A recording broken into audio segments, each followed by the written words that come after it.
Oggi giornata ventosa ma piena di sole, ideale per chiudersi in laboratorio e creare. Buon pomeriggio amiche e ben ritrovate sul mio canale. Come vedete qui davanti a me ho un po' di prodotti che andremo a utilizzare oggi in questo tutorial che sarà di Sudash. Ho lanciato una storia, non ricordo sinceramente, su Instagram o su TikTok sul colore da scegliere e mi è stato detto glicine. Quindi accontento Simona e vado a realizzare oggi un tutorial utilizzando il fantastico color glicine. Quindi ho approfittato di questa occasione. Questo video è in collaborazione con la BB Craft che mi ha fornito queste bellissime pietre e queste bellissime gocce, compreso anche naturalmente questo tappetino e anche le monachelle che andremo a utilizzare, le coppette. La BB Craft, per chi non lo sapesse, è un e-commerce cinese che vende tantissimi prodotti, non solo per realizzare gioielli artigianali, ma per realizzare veramente di tutto, quindi andate a sbirciare. Come avrete compreso, questo è un video in collaborazione e quindi per voi c'è un codice sconto. Il codice sconto è Gabriella20, ve lo scrivo qua in sovraimpressione. Quando andrete a fare i vostri acquisti, se decideste di fare i vostri acquisti, potrete usufruirne per avere un po' di sconto. Un'altra cosa importante è che la BB Craft offre spedizioni gratuite in tutto il mondo sopra ai $25, quindi questo è veramente importantissimo. Allora, vi mostro se riesco il codice prodotto, perché come sapete spesso sposto le buste. Questo di sicuro è il codice prodotto di queste pietre. Questo invece è il codice prodotto di questo gigantesco kit con questi elementi a goccia con foro passante, qui vedete nella parte superiore, che io trovo deliziosi. Nel video precedente che vi metterò, di cui vi metto il link in basso, abbiamo realizzato questi orecchini. Oggi andremo a realizzare invece un modulino leggermente più complesso, nulla di particolare. Questo modulino qui avevo fatto un disegnino, quindi abbiamo realizzato nel tutorial precedente questo, adesso andremo a mettere un altro elemento nella parte sottostante. Quindi mettiamo rovesciata la posizione della goccia, chiamiamola goccia, che in questo caso era larga sotto e si stringeva in basso, invece qui andremo a fare il contrario, quindi realizzeremo un modulino, un secondo modulino e poi scusatemi, lo andremo a collegare. Ci serviranno naturalmente i materiali per il soutache che vedete qua avanti. Il soutache è questa, è una passamaneria, un cordino trecciato che si utilizza per realizzare bijou tessili, ma non solo. Io ho selezionato questi colori, poi strada facendo vedremo. Ho selezionato questi. Io utilizzo come sempre gli aghi della Tulip, in ogni caso per cucire utilizzo il filo della Miyuki e quindi gli aghi dovranno essere di misura 10, potrete utilizzare anche della Pony. Probabilmente metterò un pochino il video velocizzato perché non è un video iper dettagliato, però sappiate che sul mio canale giù nell'info box vi metto tutti i link della playlist di Soutache per chi vuole imparare a partire dalla lezione base proprio su cosa ci serve.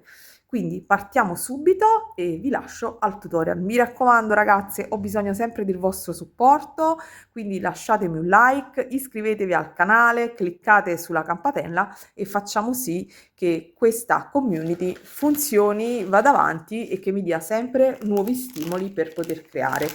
E a questo punto probabilmente utilizzerò anche questi cipollotti bellissimi che ho preso in un negozio fisico della mia zona, che secondo me oggi ci stanno veramente benone. Guardate la bellezza, e li utilizzerò per creare probabilmente questo collegamento e i decori nella parte superiore e sottostante.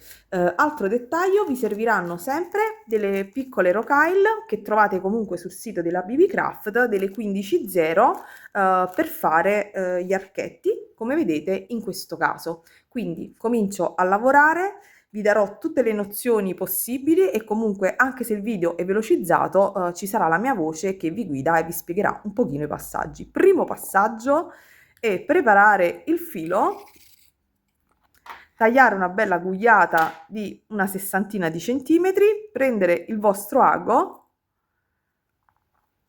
e cominciare la parte che per molti è la più complicata, infilare il filo nella cruna. Scherzi a parte ragazze, velocizzo il video e ci vediamo durante il percorso, durante il tutorial. Le piattine, sto utilizzando queste fantastiche di Fili e Forme, di questo colore, non so assolutamente il colore, di questo, dovrei avere il colore da qualche parte, dovrebbe, questo. Lo spero veramente. Comunque è un glicine delicatissimo con queste pagliuzze, questi filamenti argento. Ok, procedo. La prima valutazione che vado a fare è quella di decidere quanto soutache servirà per il mio elemento. Ne taglio 3 piattine da 12 cm, calcolando naturalmente i decori che andrò a fare di lato. Meglio tagliare qualche centimetro in più che qualcuna invece in meno. Naturalmente dovete sempre guardare il verso delle piattine e metterle tutte nello stesso verso. In questo caso, essendo la goccia abbastanza spessa, anziché mettere una base, andrò a mettere un pochino di colla e faccio aderire naturalmente la prima piattina. Purtroppo non mi sono resa conto che la camera non stava registrando ed ho cucito tutta la prima piattina realizzando un reticolo sul retro, quindi parte il video già dalla seconda piattina, ma vi metto in basso il link del tutorial perché è lo stesso metodo che ho utilizzato per il tutorial precedente. Quindi come vedete adesso sono andata a cucire passando sempre attraverso la scanalatura delle piattine a soutache la seconda e la terza piattina, quindi parto dal lato più stretto, cucio al centro e poi piano piano do dei piccoli punti e collego tutte le piattine. Utilizzo io il filo, come vedete, di colore verdino e la piattina è di un colore glicine, però come vedrete se do dei puntini piccolissimi sull'esterno assolutamente non si vedrà il punto di cucitura, quindi spostatevi un pochino più ampie nella parte diciamo bassa delle piattine, quindi all'interno, e invece darete dei punti piccolissimi all'esterno. Come vedete qui si vede bene il reticolo che ho realizzato e vi mostro anche l'esterno in cui praticamente non si vedono i punti di cucitura. Quindi collego al centro e vado a prendere i miei cipollottini per fare i decori. Quindi mi sposto di lato sempre attraverso la scanalatura, vado ad inserire il mio cipollotto, passo attraverso tutte e tre le piattine, faccio delle valutazioni dei decori, ma decido di restare sul semplice, quindi passo attraverso tutte e tre le piattine, ripasso nel mio cipollotto o rondellina e mi sposto sul retro, fisso insieme le tre piattine attraverso la scanalatura e poi le cucio e le fisso anche davanti passando in trasversale, sempre sfruttando o la scanalatura o lo spazio che c'è tra le varie piattine. Naturalmente tutta questa procedura l'andrò poi a chiudere con un nodino, taglierò le piattine in eccesso, scusate, metto la colla e poi quello che ho fatto al lato destro andrò a farlo anche al lato sinistro. Quindi se volete vedere la parte iniziale, ragazze, vi metterò il link in basso dell'altro tutorial dove ho fatto praticamente lo stesso procedimento. Come vedete, brevemente ho fatto anche l'altro lato e vado a mettere la colla.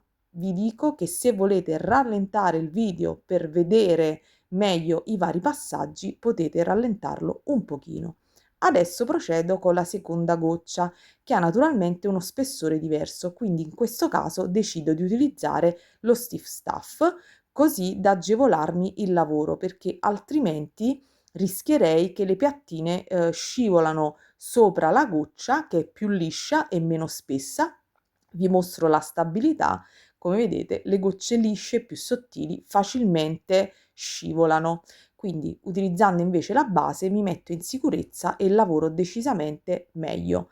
Dopodiché taglio la Beading Foundation, scusate, l'Easy Stiff Stuff in eccesso, e faccio la stessa procedura. Quindi in questo caso sfrutterò la mia base, guardo sempre il verso delle piattine e comincio a cucire, ok, la mia goccia sfruttando anche i fori passanti laterali, e poi piano piano andrò a cucire tutto quanto intorno.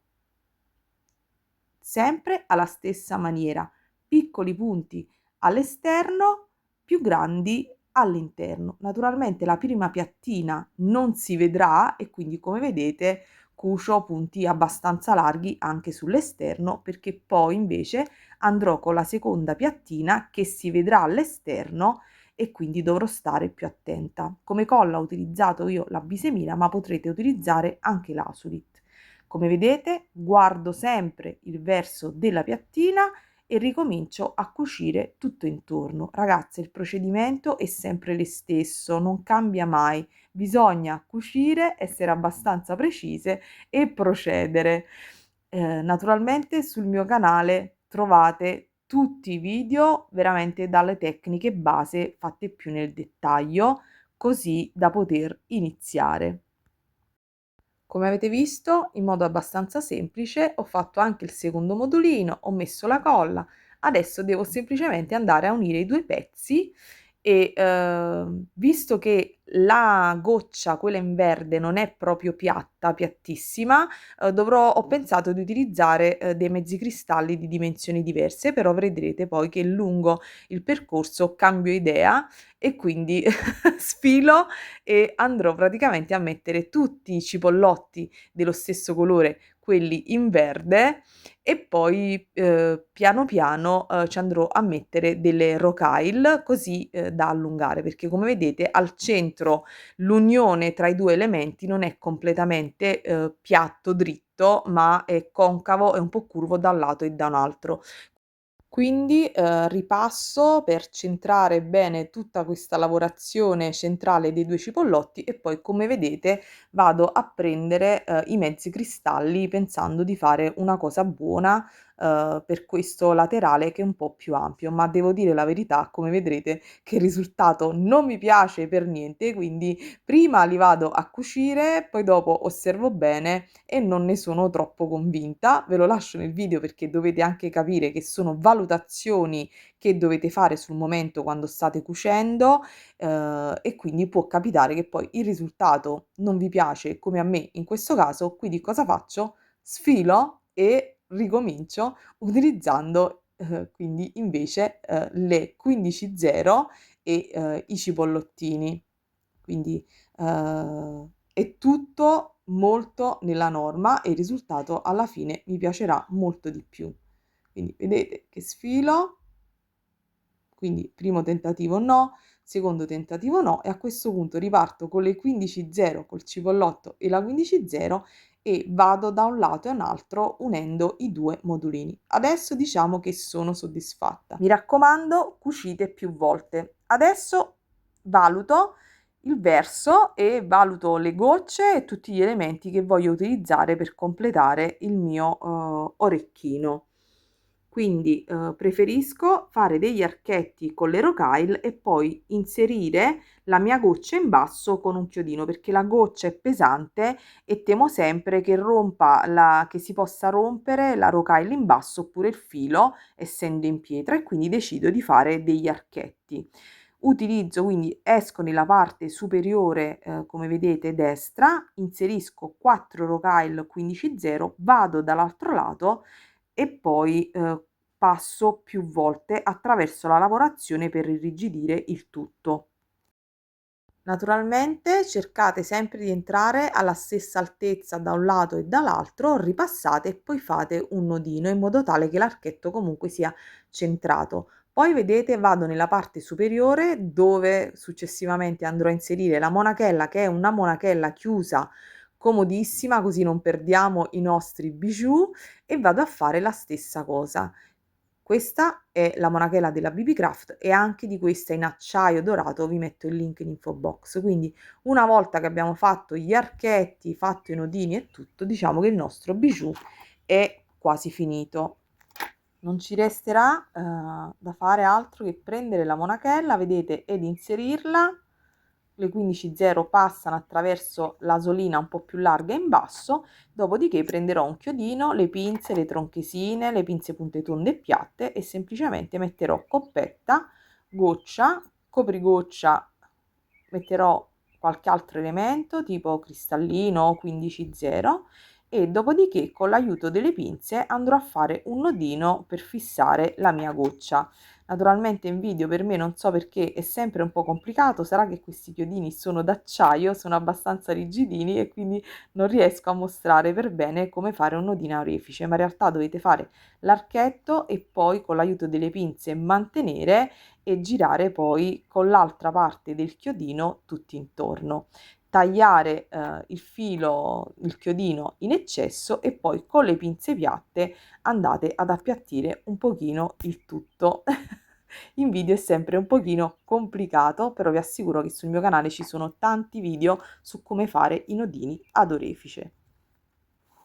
A questo punto il nostro orecchino è terminato, manca il retro, ma anche in questo caso ragazze vi rimando ad dei video specifici per fare gli orecchini in retro a soutache, quindi finisce qui il tutorial, spero che vi sia piaciuto, vi abbraccio tutte quante ed auguro a tutte come sempre buona creatività. Lo trovo favoloso, questi colori glicine e verde insieme, sono veramente super romantici, molto eleganti e che dire, lasciatemi un like e ci vediamo al prossimo video. Ciao!